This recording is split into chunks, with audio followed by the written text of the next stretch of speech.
What's up, everybody? Alright, I hope you're having a good day. If you hear anything, my roommate's reading the Bible right now. He's a big Christian Bible fan. So if you hear like Jesus dying, Jesus dying, handing out fish, Jesus dying, handing out fish, pretty much sums up the New Testament. Um,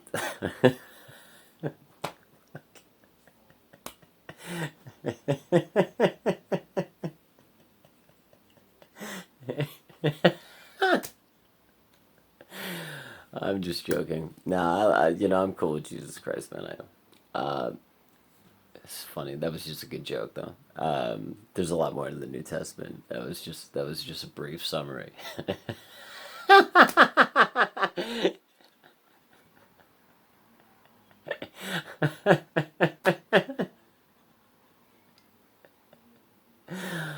Oh, anyways, I hope you hope you're having a good day. Oh God, that was so sacrilegious. Me saying "Oh God" was also sacrilegious. Um, so I hope you're I hope you're having a great weekend, man. I do. Um, yeah, it was weird, man. Like last night was like the first night I didn't have a bad dream. Like I always have like weird, like bad dreams or dystopian dreams or whatever the case may be, or like Jungian strange dreams. And I think after my mom messaged me, yesterday, it was like it was so nice that she just messaged me, and it was just like great. Silent treatment at least is over, like she is writing me long messages, which is good. Regardless if they're good or bad, at least it's better than the silent treatment. And so, so yeah, it was good. And I wrote it back, and it was a very loving message. I don't think I'll see her again anytime soon because I don't think I'll see any of my family members anytime soon because they think I'm scary, probably, most likely, because these videos are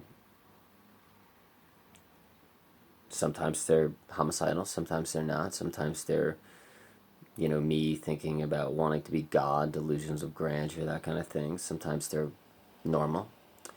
But it's inconsistency, the inconsistency that worries people, right? So most people don't like inconsistent people. They like consistent people. And I think that's why a lot of mentally ill people have issues in this life. Because people want to be surrounded by people that are consistent. I believe it's two things. People want to be around people who are consistent pretty much all the time. With their emotions, their mental state. They want to know who they're going to see every day. And that's why it's very hard to have a relationship if you have borderline personality disorder, or if you're clinically depressed, or if you're bipolar, or if you're schizophrenic, or some other mental illnesses, even OCD, even people with anger issues. Because people want to know who is coming into their home every day. People want to know who's coming through the door when they get home from work every day. If they don't know who that person is going to be, it causes great anxiety and fear and upset in their mind, in their life, right? So, say my sister invites me over, like she did a couple weeks ago. I came to her house for a birthday party, and she was like, okay, Joe hasn't come over in like 2 weeks. And I came over, and I was in a really good mood, and I was talking a lot, and I was like maybe a little too loud for her house. And I was talking to my brother-in-law, which I love, and I hadn't seen him in like a month, and I just wanted to talk to him like nonstop. And and I got in trouble twice, and then I just snapped on her. because I think what she wanted me to be was somebody that just came over and just didn't really talk that much and was just there for the person having the birthday party. And I was just so happy, and I just got back from a boat trip, and I was like hanging out with a bunch of my dude friends all day, and like I was just having a great day, and I was just like, yeah, bud, ah. And like that didn't fly, because for her, like, I was too manic, or I was too loud, or I was talking too much, or if somebody already has issues with you, you're already fucked from the get-go, and when your family and you have so much history, like, it's almost impossible to start fresh because, like, of the history. There's this famous spiritual guru guy called Ram Dass, and my favorite quote from him is, if you think you're enlightened, go home and spend a week with your entire family. And try to keep your shit together. And if you could last 7 days with your entire family, brothers, sisters, siblings, like parents, grandparents, whoever the fuck it is, if you could spend 7 days with your entire family and still be zen and keep your shit together and be like, yes, can you please pass the milk? If you could keep your shit together and be zen for 7 days straight, then you're enlightened. I fucking love that quote. If you think you're enlightened, go home and spend 7 days with your entire family. Ram Dass is cool shit, man. He was a professor at Harvard. And then, like, he fucking went to India, met Neem Karoli Baba, and then he fucking just went fucking Tao Zen like a motherfucker. Ram Dass, dude. I'll leave his name in the comments. He's a cool motherfucker. Died last year, man. He died a year ago. Spent his last few years in Hawaii. So did Wayne Dyer. I'll leave his name in the comments below too. Wayne Dyer was actually really cool. He worked for NA for a long time, Narcotics Anonymous, and he was a counselor, and he worked in like psych wards, I believe, and he wrote Erroneous Zones. Wayne Dyer, he was a beautiful man. He taught me that every time you speak to somebody, you should always be a student. You could learn something from everyone.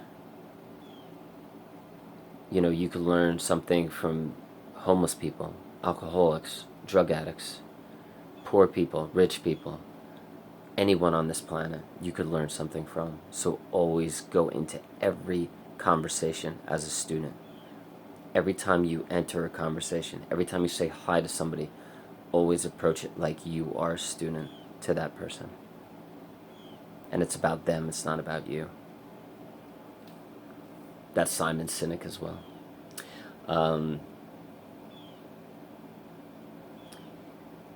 Yeah, a really interesting thing happened to me yesterday. I've been putting a lot of weight on, I guess I'm very vulnerable with the people in my life. I'm a truth teller, like, without a doubt. So I'm always telling the truth, always. Like, that's my main focus. Because if I'm not a truth teller, and I'm not telling everything that I feel and that I'm about to people, then essentially I'm not truly living. I'm not living. I have a falseness to me. So I express everything openly. That's the reason why I get in trouble with my family by making these videos. Because they're a little too truth-telling. And I talk about everything. Because they're documentaries. Like, this is 115. You see how sane I am in this video? I'm, like, incredibly sane in 115. If you go back to 111 or 112, 3 days ago or 4 days ago, I was a fucking lunatic. I was talking about being God and wanting to be a god and wanting to, like, kill the entire human race. This is me 3 days later. What the fuck's that all about? And that's why these videos, that's why I'm making these videos. To just inform certain people what we are all about. Because it's important. There's nothing more important than that. Going into the darkness and the unknown and being brutally truthful and honest and sharing it with the world is the most noble thing you will ever do in your life. The most noble thing you will ever do in your life. I kind of stole that from Jordan Peterson. I'm sorry, Jordan Peterson. And a lot of people don't like Jordan Peterson, especially for all you women out there. He's got some good stuff, you know, circa 2014, 2013, 2012. So just give him a chance in his college lecture stuff. But yeah, so I've been putting a lot of weight on the people in my life, you know, just by being open with them. And one of the main issues has been, you know, my relationship with my mother, you know, and I've, something went down between us, and I told her, I expressed in one of these videos that I was gonna, kill her, and slice her throat, and obviously she saw it,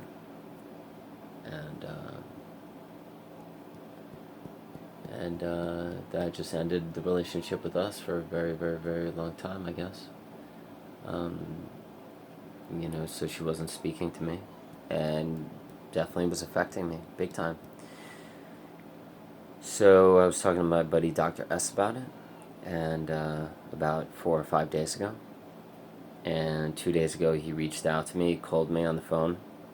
He's like, "Hey man, I'm just like, checking up on you, seeing, how you're doing today because of all the stuff going on with your mom. I know it's like bothering you." And as soon as he did that, I was like, "Oh shit,"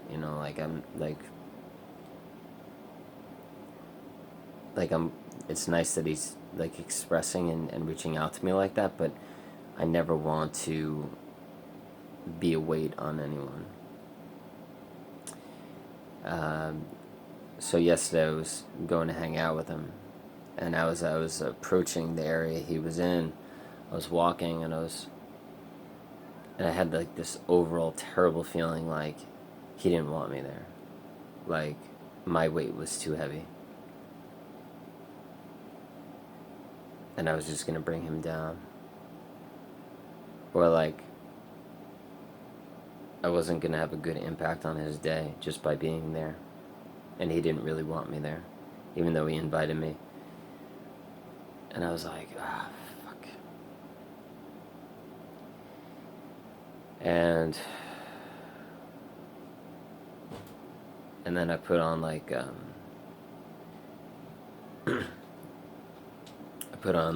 kind of upbeat song. I put on Corporation by Jack White, which is a really good song to listen to. Corporation by Jack White is really dope. Jack White's got some interesting stuff. Some of it's just like hella weird, but some of it's really good. It's hit or miss with Jack White, man.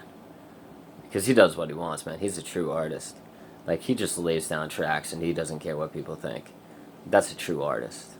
Like, and they're so different, and they're so strange, and they're so different that, like, you could tell, like, he does whatever the fuck he wants, man. And I appreciate that about an artist. I really do, man. Because essentially everything you do is an art form. So I really enjoy him for that. I respect him for that. And so I put on Corporation by Jack White as I was approaching Dr. S. And it gave me like the overall like confidence to raise me to the level of being okay. And I had a really good time. and so did he. And I wasn't worried, I wasn't concerned, and I think a lot of that had to do with the fact that my mother wrote me yesterday. She sent me a message. And regardless of the message being good or bad, at least it broke the silent treatment. It was a long message. She said some things that were kind of made me feel like shit, for sure. A lot of people in my family keep saying, like, bullshit. God bless you. God bless you. A lot of people in my family keep saying, like, bullshit. God bless you. It's one thing I never do. I never sneeze. It's kind of weird. Well, I can't say all the time, but I usually never sneeze. But, that's the one thing that my family keeps saying about, like, these videos. They're like, you keep making those bullshit videos, and, like, they keep thinking, like, this Zen bullshit. Like, they're very hurtful with their words sometimes. I don't think they understand the power of being hurtful with words. I think that's the one thing that I'm very good at. I'm not hurtful with words. I'll tell somebody, like, that I'm gonna fucking kill them, or I'm gonna fucking slit their throat, or I'll tell somebody to go fuck themselves, just to nip it in the goddamn bud. But, like, I don't, like, say hurtful words, especially over messages. And if somebody writes me a really fucking hurtful message, like saying, like, what I'm doing is bullshit, or, like, I'm acting like bullshit, or, like,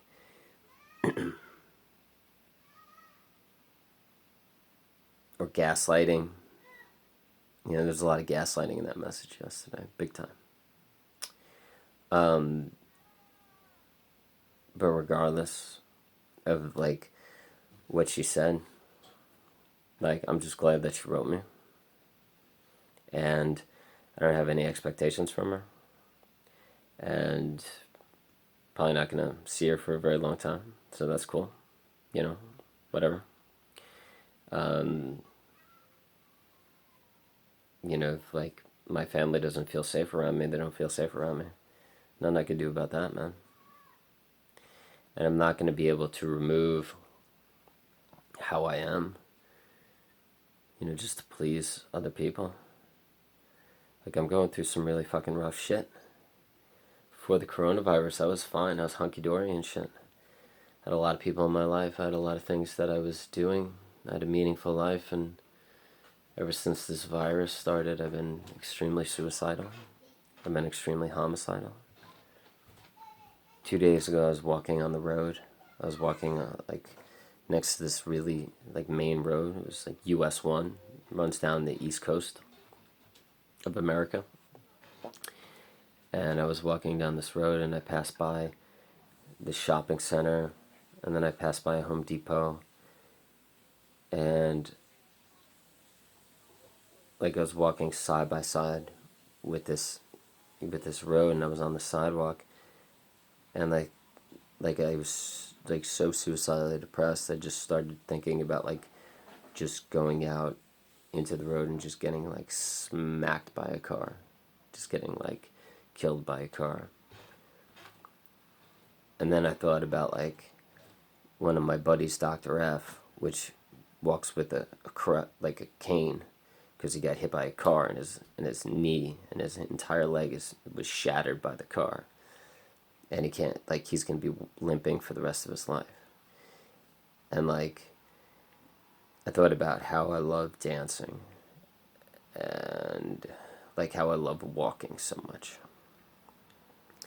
And I'm like, if you get smacked by a car, even if the car's doing 55, and that car doesn't kill you, you're going to be walking like Dr. F for the rest of your life.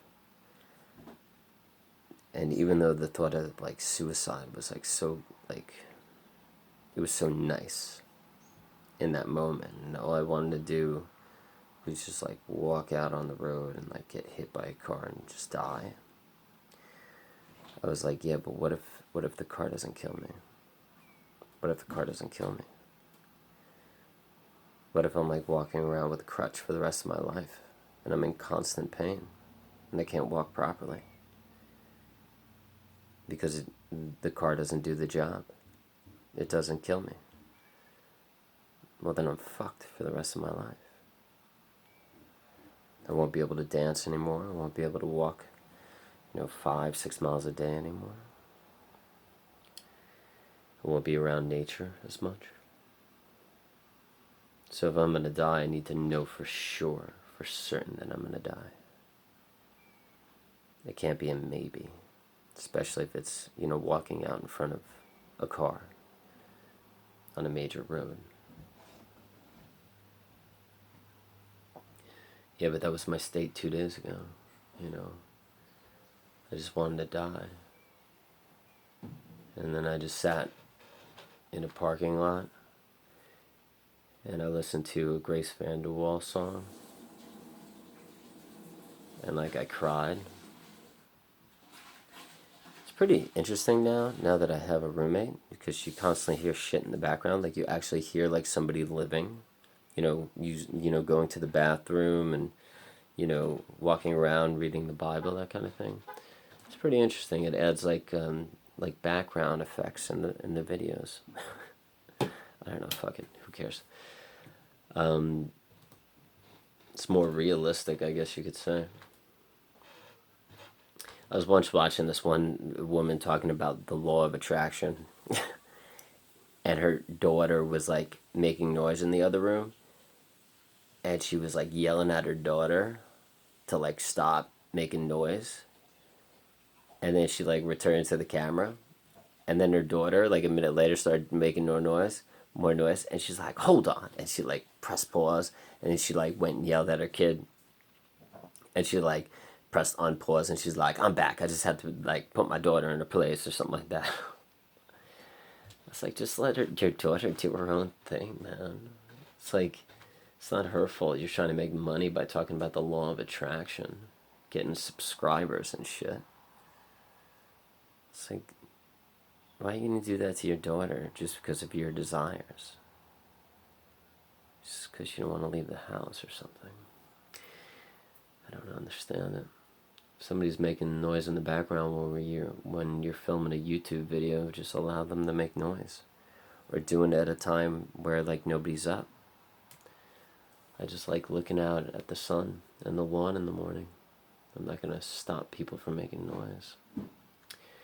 But yeah, then I went into, after I was thinking about getting hit by a car, went to a parking lot, and I put on a Grace VanderWaal song. It was a Windex commercial. Starts off like, you think that you know my heart, and you probably do. Love Grace VanderWaal, man. And that was the saddest commercial I've ever seen in my life, man. That Windex commercial by Grace VanderWaal. Oh my god. If you ever want to cry your eyes out, watch that commercial. And I just sat there in the parking lot listening to that Windex commercial song, and I just cried. And then I got up and I went food shopping, and I felt better after I cried. And then the next morning,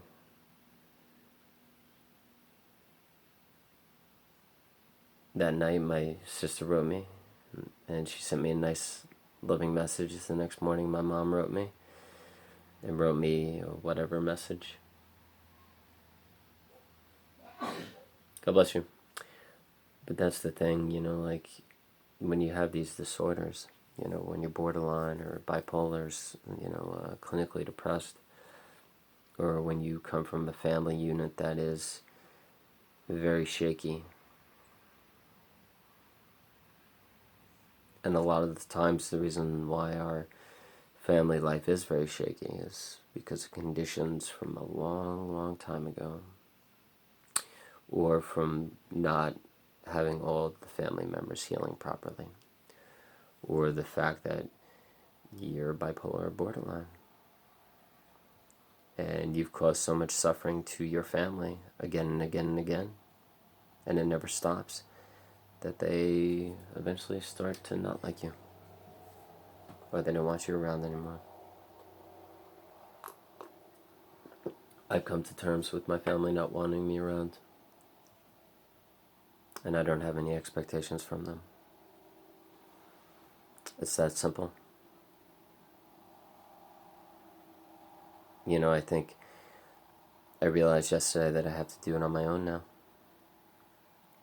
And I think that's the reason why I had really good dreams last night. Because nobody's going to help me anymore. Like, it's on me. I have to do it.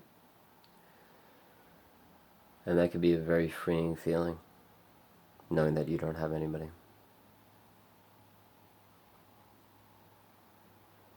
And if they do come back from time to time, they're not 100% in the picture. They're just there from time to time.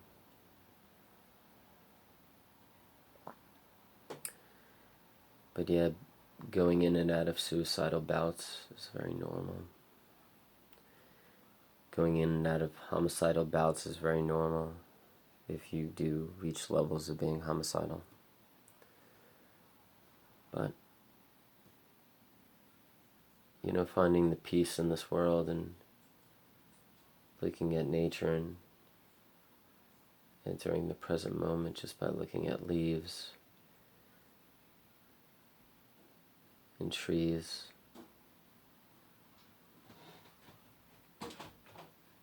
Just paying attention to the sun, the clouds, the blue in the sky. Time slows down and you realize that you are going to die, and you're pretty much here by yourself. You're always going to have people in and out of your life. It's always going to happen. People are going to leave you.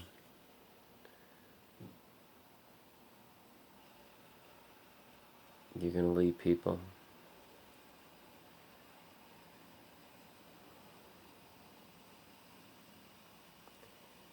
Can't feel too guilty about leaving people, though. Sometimes you just have to realize that the reason why you're leaving them is because of this internal gut feeling.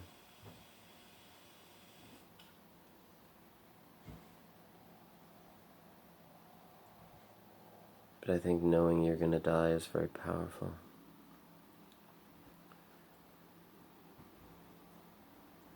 It could also make you very present.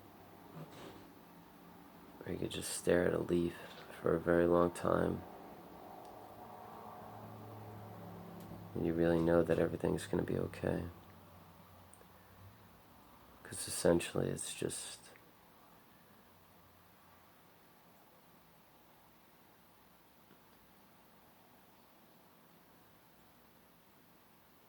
doesn't really matter what you do. Be kind and loving towards others. Do things that are meaningful to you.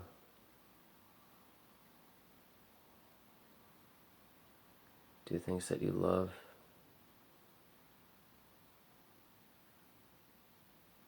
As long as they don't cause suffering to other people and don't cause you to suffer. Look at the birds flying across the sky.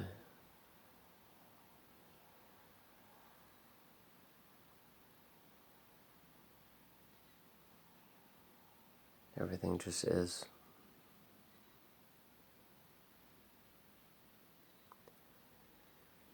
Anyways, snap out of that. I haven't felt that in a long time. Anyways, I hope everybody's having a great day. Hope you're having a good weekend. And